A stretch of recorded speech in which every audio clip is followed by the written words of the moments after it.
everyone. I am Michelle Pacansky-Brock. I would like to welcome you to this Hangout on Air. This is a Learn with Michelle Hangout, and we are here today to learn about using Twitter and Facebook to improve critical thinking in online graduate nursing classes. The Learn with Michelle Hangouts are part of a series that I offer to take a look at the ways that educators in higher education are using emerging technologies to make the shift from teaching to learning. And so there's lots of exciting things that are going on today, and I'm inviting you to come to me to share what's going on in your own classes. So I encourage you to reach out to me and take a step forward to share, and let me know if you'd like to participate in a hangout with me. I'd love to have you. Today we have Sabita Persad here, who is an assistant professor in the Notre Dame of Maryland School of Nursing, and she's here to share with the Learn with Michelle series. And by the way, I forgot to say, I'm a director of academic services at Academic Partnerships, who and Academic Partnerships is what is what supports the Learn with Michelle series. So you can learn more about Learn with Michelle at the Faculty eCommons, and Faculty eCommons is located at facultyecommons.org. So let me introduce Sabita to you. I'm really excited that she's here today, and this is going to be a real special treat for all of you. Sabita is an assistant professor in the Notre Dame of Maryland School of Nursing. Sabita, thank you so much for being here today. Thanks for having me. It's exciting. It's very exciting. And just so you all know, Sabita actually reached out to us and basically reached out to the Faculty eCommons and said, hey, I did this experiment in my graduate online nursing class, and I just wanted to share it and let you all know what I did and share some of the exciting outcomes of this experiment that I tried this past spring in my accelerated online nursing class, and we were all really excited about what we read. And so she's here to share that with us, and I think that that's something pretty admirable, and I'm very excited about what I've heard so far, and I'm thrilled to share it with you. By the way, if any of you have questions during this conversation, you're invited to participate by asking questions. You can tweet your questions using the hashtag LearnWMPB. That's on the screen here, so it's easy to remember. That's the hashtag that we're using for the Learn with Michelle series. So please feel free to participate. I'll be moderating that tweet chat during the conversation, and if any questions do come in, I'll weave them into the conversation during the next 25 minutes, which we have remaining. Okay, so let's go ahead and get started with our conversation. Sabita, why don't you go ahead and tell me a little bit about your class and your students? Why don't we go ahead and get started there? Sure. So the class is actually a 8-week advanced pathophysiology for nurse educators course, and the students that take it are in a cohort model. So they start the program together. They meet once a week if they're doing a face-to-face class for about 2 years, and they just take 8-week classes throughout the cohort.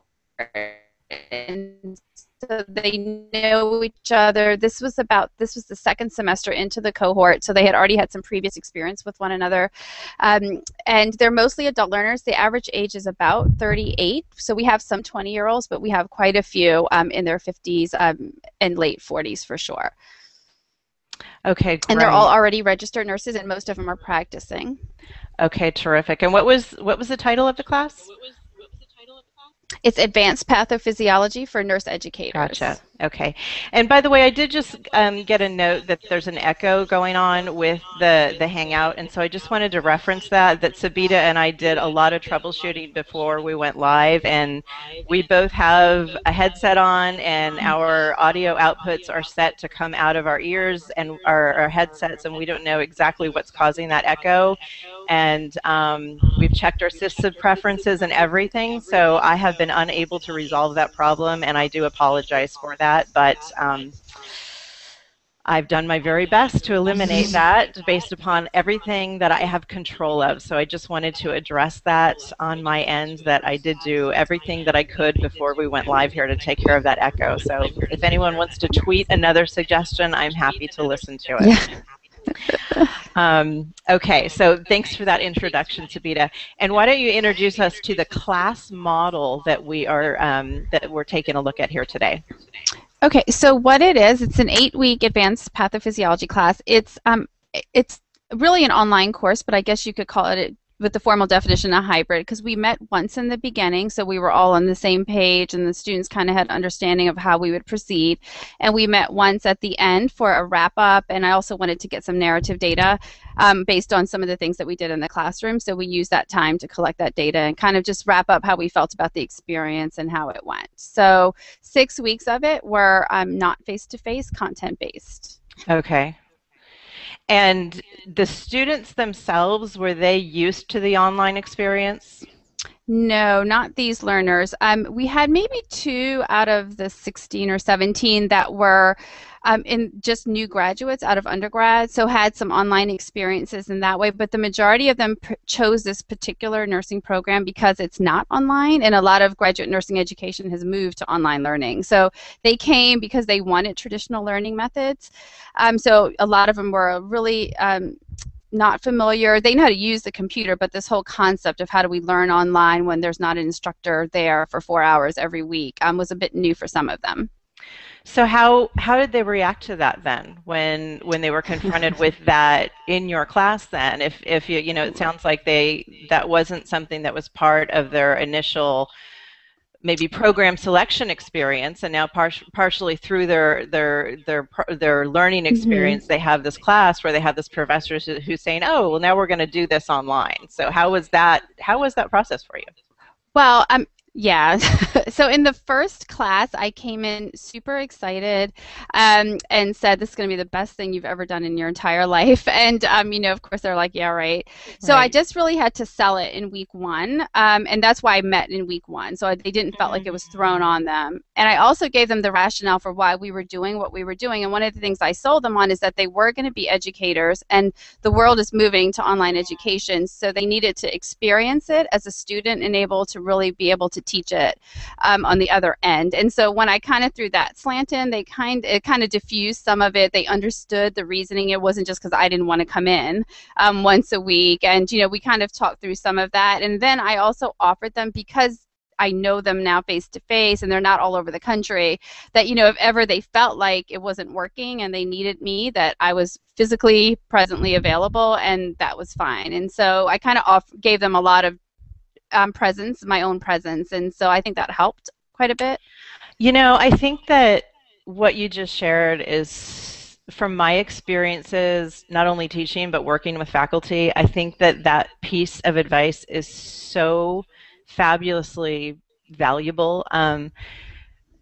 Because what you've done there is you've taken this risk that can be so scary for students, especially students who, and we're going to get into this, but may not understand the relevance or the importance of social media to higher education, right? They may see it as something superficial, something irrelevant, but you've tied it in and you've made it very relevant to not only their learning, but to their careers moving forward. Yes. And you took a lot of the risk out of it by making yourself a support system for them. And yeah, so that's really excellent. I think that's a really great model for other faculty to learn from. So thanks for sharing that. I think maybe the next question is, where is this coming from? Where's the context? You know, where's the history, and why is it that you were implementing this change? Okay, so I've taught this course content on graduate and undergraduate levels for several years at a few different places even, and I also taught it the traditional face-to-face once a week at this particular institution. And what I found was I was sort of starting to dread coming to class because it was just, I was like, oh, we're going to talk about cancer again today. And what was happening though was that I was starting to rush through the content even because I just wanted it to be over, which I guess is a bad thing to say out loud. But I mean, it is how I was feeling inside to the point where I didn't want to teach the course anymore. And not unfortunately, but pathophysiology doesn't change that much. You might get some new treatments, but essentially the body stays the same. So it's nothing like current events that can evolve and change every week. So I personally found myself getting very complacent, very just dreading. I mean, it was like almost dread. I know that's terrible. I felt like the students. And so I was totally not excited about the content. And after I taught it the last time face to face, I had to really sit back and I said, I've got to do something different or I'm not teaching the course because it just wasn't fair to me or to the students. And so that's kind of where it came from. So over the winter break, I just said, I've got to do something completely different and started to rack my brains on what I could do. And I'm fortunate to have two teenage type children who I kind of see how they're learning and what they're doing. And I realized what was going on. And I said, I'm going to use this social media somehow. And it just kind of evolved. My idea was just to tweet extra credit questions. That's how it started in my head. And then from that, evolved into I'm going to use this case study. So it kind of was a process in my head. Okay. Yeah. So what I love about what you just shared is that usually the traditional focus in these case studies is the focus is on student engagement, which is huge. And there is a huge focus there, and you've touched upon that. But this new element that you've woven into this conversation is instructor engagement. Absolutely, yeah. And the need for us as educators to stay passionate and engaged with what it is that we're teaching. And I mean, that's so important that literally I have goosebumps right now. I mean, I believe that so much, and I feel it so much, and that's been such a big part of why I've made changes and why I take risks in my own teaching, you know, why I flipped my classroom and why I've done so many things that people have looked at me and said, well, how do you take those risks? That's crazy, you know, but right. because I fully believe in what you said, and I just want to applaud that message, and thank you for sharing that. So with that said, why don't we take a look at some of the, Sabita has taken some screenshots of what she did in Facebook. So now she's going to get into actually what went on, how she used Facebook, and she's going to explain how she used Facebook and Twitter and how it's tied in with this this case study that she brought in and how the students engaged this case study to learn from. So take us through this and show us some screenshots. We're going to take a look at these interactions that you had with the students and start to try to peel back the layers and understand how this started to improve the critical thinking. And we're just going to listen to the story and continue to stay engaged in the conversation. Okay, great. So this is the first, can you see that, Michelle? I just want to make sure. I can see that, yes. Okay, perfect. So this is kind of just how I set it up. So I named the patient CVA, and those of you who aren't nurses, that's like the short name for a stroke. So I just thought that was cute. And the picture is not there right now, and just because I did go through IRB, but I just wanted to be safe with the kind of privacy and confidentiality, which I'll talk about. But so I blanked the picture out, but basically the picture I used was actually a coworker of mine who passed away. And she was morbidly obese and had a lot of these symptoms that I brought up with the students. And I called her family and said, I'd like to do this, and I'd love to use her picture in a positive way. And they were super excited about it because she was such a passionate educator, and they thought this was a great way for her to keep teaching without being present. So that's who I use, and I'll continue to use her as well. So that was, and I didn't tell the students that initially, I told them after. And so basically what I did was, and you can't see all of it, but I gave a birth date, so that was a cue to some risk factors. I said that she was born in Alabama, which also some other cues to a Southern lifestyle, Southern diet. Again, these aren't things I said, but they were kind of just there, so the students had to pick up on that. I put that she was a CEO, which led to like some job stress kind of risk factors as well. And so the students, I wanted to see if they would pick up on all of those things without me telling them in a paragraph. And so just to kind of set the context, when the class started, you had each student basically friend this person on Facebook. Is that part of the context for the class? Sorry. Yeah. So in week 1, I told them we'd be doing this, and most of them, and I said, you've got to get on Facebook, and I'd like you to friend, and I wrote her name on the board, and I pulled her up as well. And the younger students, or those who use Facebook quite a bit, it wasn't really age, it was just those who were social media advocates, immediately pulled out their phones and did it instantaneously. It was kind of amusing to watch. Like, so I would say half the class right there and then pulled it out and became her friend. There were several who don't use social media because they're very worried about privacy and those kinds of concerns. So I had to kind of convince. So what I suggested was that they make a fake, even if they, and I told the students, they can make a profile up just for this experience. They don't have to use their personal profile. And a lot of them said it was easier just to use their personal profiles. So what we talked about was privacy settings. So I told them to block Miss CVA from being able to read their, their post about the parties they went to, or, those kinds of things, so that as the instructor, there were still some boundaries, because I didn't want them to think I had an insight into some very personal information that maybe might skew me as the instructor. And some did and some didn't. Some said, oh, I don't really put anything on Facebook. And that was left up to them, but we definitely discussed that because I thought that was really important. Did you have anyone who refused to do it? No, I had one person who was a little resistant, and I realized later her resistance was she was worried she wouldn't know how to. So we actually, after class, we made the profile together, and I kind of walked her through Facebook, and this is all you need to do. And then she said, I have a daughter, she'll help me through it, it's fine. And then she was okay with it. So it just took a little extra, like 5 minutes, not, a whole day, to just show her. And once she felt like she understood it, she was okay with it. And I have one question here from Russell Poland, who's asking, Sure. Sabita, did you run into issues about etiquette in the social network environment, such as class versus personal use of Facebook?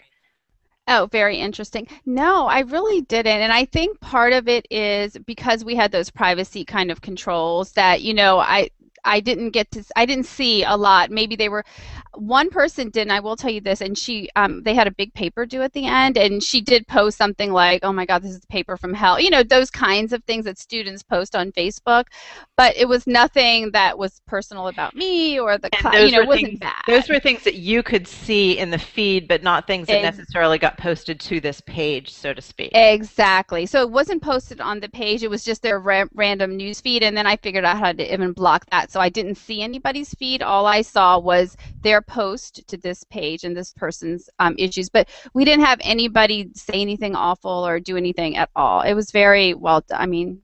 Not at all. Great. Okay. Good question. Yeah, this is great. So the next slide, if you can see, again, and I blocked out some pictures, but it looked like a normal Facebook. So I put that she was in the hospital in 2013, and if you can kind of just take a look, I wrote, I was just admitted to the hospital, I don't understand what happened, and then I just gave some symptoms and said, what do you think is wrong with me? And that's how we kind of started. And then I gave them a little bit more information, told them some of the past medical history, and then kind of kept going from there. So the problem kind of kept building. As she got treated, she told them what the treatment was and asked, do they agree or disagree with the doctor's treatment? What would they do different or the same? And when sorry, I was just going to say, just so you know, we are not able to make out the text on the screen. Oh, okay. So if there's anything that you do want us to read, if you could just verbalize it, that would be great. Sure. Yeah. So, for example, I wrote, I was just admitted to the hospital. I don't understand what happened. I went to the ER with a complaint of left eye blindness that started while I was shopping. I didn't have a headache, weakness, slurred speech. I've never had these problems before. What do you think is wrong with me? And it just so happened that week we were talking about cardiovascular disorders. So I tried to have the symptoms kind of match sort of where we were in the course content. And so that's kind of this week's. And so just so you can kind of see the post on the next one, and if you can't read it, but I think just to look at the length of the post even, I was pretty impressed because when I do discussion boards, if the word count is 200, I probably get 205. Sometimes I'll get a little bit more, but it's really hard. These students, I didn't give them a word count. I just said, I'd like you to respond to this person as though she was your friend. What would you write to your friend? And these are kind of the lengths of the posts that I've gotten. Really in depth, very very conversational, but really good information. And then what they did was, which I wasn't expecting, was they added outside resources in for the patient or for their friend. Like, take a look at this link to give more information. And I just thought that was so valuable and so different than what I would get in a discussion board, because they think in the discussions they're talking to their peer, and their peer doesn't need extra information, but this friend who's a layperson does. And so it really pushed them to do a little bit more. And then they started to have conversations with one another. I don't think it's this, I think it's this, and explaining why. So it just became so rich. That's so interesting. Yeah, and so you can kind of, just another example of just how it kind of flowed. Yeah, and so I mean, where my head is going now is really relating this to a discussion forum, and this is just, I mean, what just to enhance your own what you just said. It's just the context, right? You're taking the same ideas, Right. the same principles, Absolutely. the same content, but you're putting it within the context of a Yes. human, right? Yes. And using relevant tools that students are used or that many students are used to. So it's within this Exactly. context of a of personal experiences interacting with a human and giving advice versus responding to prompts in an LMS. Yes, because these are the exact same type of questions I would ask in the LMS discussion, but it would just be a paragraph with a case study, and every week there might be a different case study. So what I found was every student's response was the same, because it's they might be a little different, but for the most part, they're pretty similar. And then it gets monotonous for me to read again. And then so my prompting of the students became not as exciting and intriguing. Here, I found I almost didn't even have to post, because they were posting to one another. All I had to do was just kind of make sure there was proper etiquette and quality of writing and those kinds of educator things. But it really decreased my workload as far as managing the discussion board, because it kind of just flew on its own versus me having to write and prompt students like I usually have to do in a discussion setting. So these are just, some other student responses. And I just kind of, some made multiple responses. A lot of the students asked more questions and probed her to give them more information. So that I had to stay on top of, just to make sure I answered their questions. But because I'm also personally on Facebook a lot, it was just so easy for me. So when I was in the parking lot waiting for someone to come out of dance practice, I was answering these questions versus on my phone versus the learning management system, where it's a little more difficult to do that sometimes based on the system. So it made the flexibility for me just so nice. And they really, at the end, said they really appreciated this quick feedback, kind of this quick conversation that we were having. And they really did feel engaged with a person. They forgot almost that it was me as responding. And I thought that was just wonderful, that they weren't responding to the instructor. Mm-hmm.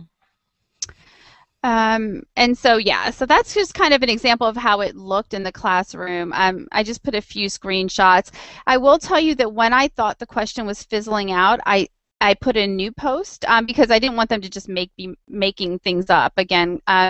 So to keep everyone engaged, including myself, I would then say, oh, thanks so much for helping me, but now my daughter is sick, or my neighbor fell. When we went to orthopedics, I said that her neighbor fell in the snow and, is in the hospital. She's really worried about her recovery. Can someone give her some advice that she can help her neighbor? So we changed it. So it wasn't always her problem. It was her whole social network had issues, and the students were really her personal advice system. So as it fizzled out, that's how I kept it going, was just expanding, who the friend was talking about, which is what people do on Facebook. And I think that we had discussed in a previous conversation that these really, the way that these conversations, if we want to apply this to like an instructional design type of perspective, they were functioning as formative assessments for Absolutely. the formal assessments. So you already touched upon how I think you said you were talking about cardiovascular disease, or I can't remember exactly what you said, Yes. in one particular unit. And so you were referring to those types of symptoms and getting the students to think critically about how those symptoms relate to that problem.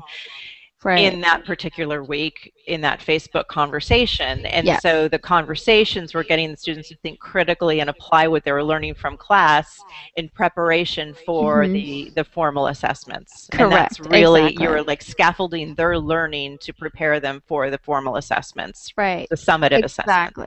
Absolutely. And I Okay. didn't grade the discussions on Facebook. They were 2%. I grade them as 2%. It was like you did it or you got 2%. You didn't. So I didn't want to put that pressure on them because it was new for me too. So, but they just jumped in. And normally, like I don't always see that, when things aren't graded and you say this is something you can do or you can't Right. do, but they just jumped in and they really found it valuable. So what So percentage, and you said, I mean, did you do an analysis of what percentage of students or, what the mhm. participation was like overall? You Yes.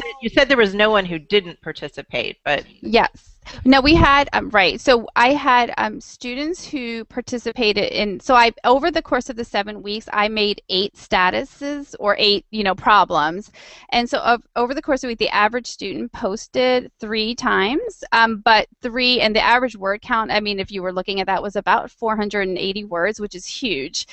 So they pretty much posted every week, every student, and that was to the initial question, and then but there were multiple peer responses that were going on that I didn't even count because there was just so much conversation that I actually had to cut off some of the posts myself personally and move on, because if not it would have just kept going and then it would have became overwhelming. okay. um, so that's kind of, but they kept going. I mean, I noticed, I got a notice like 2 weeks ago that someone responded to her, and I'm thinking we're not even in class. Like, why am I getting notifications? So I thought that was really funny. But yeah, so Oh, they're still friends with her. yes, exactly. So that was entertaining. Wow. So you said at the end that you shared back with the students that it was actually a former colleague Yes, of yours. So how did yes. that go at the end? Well, How did that they, tie in at the end? yeah, What was some of the feedback that you got from the students at the end with this, I mean, how did it close? So what yes. was the summative feedback that you got from some of the students? So basically, it was mostly positive. You had a few that thought that it was just some said, it was just like one more thing to do. They felt like they had, it was one more task to do. But before I could answer them, the other students said, well, I'd rather do that than the discussion board, which I thought was really an interesting, kind of, so they kind of answered their peers in that sense. They thought it was much more informal and didn't feel as much pressure that they do for some reason in that learning management system discussion board. I don't know, Facebook gave it a much more relaxed tone, even though it was the same exact thing. Mhm. But when I told them it was an ex-colleague, and I told them that everything that she tweeted was really what happened to her, and what happened to her in the end was that she died at 54, that made it so meaningful for them, and they Mhm. really it. And I told them that it was a real face, it was a real person. I was just using, her life story pretty much as far as her health, and they kind of wanted to know more about her, like, what happened? Didn't she try this? Didn't she try that? So we actually got some good discussion going just about why did she end up dying. She didn't listen to all of the advice that people could have given her. How do you think you might change this next time?